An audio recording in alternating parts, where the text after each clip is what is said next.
sebenarnya kegiatan yang sudah rutin dilakukan oleh unit dari PDC Hospitality yaitu Grand Clara Makassar ya. Setiap tahun mereka konsisten untuk melakukan kegiatan Hari Pahlawan.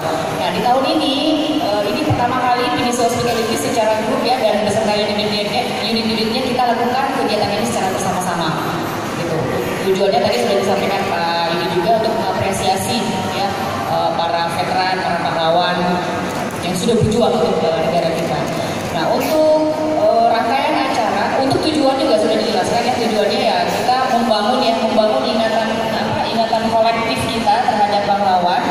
Kita juga bisa menumbuhkan rasa cinta kita terhadap tanah air ya, itu salah satu tujuannya. Dan untuk rangkaian acara di tanggal 9 nanti kita ada kunjungan ke Taman Makam Pahlawan di TMP Panaikan. Nanti semua unit akan berziarah ke sana. Jadi bukan cuma yang masih hidup ya yang kita berikan apresiasi, tapi yang sudah meninggalkan kita lebih dulu kita doakan sama-sama dan kita juga bisa terus mengenang mereka.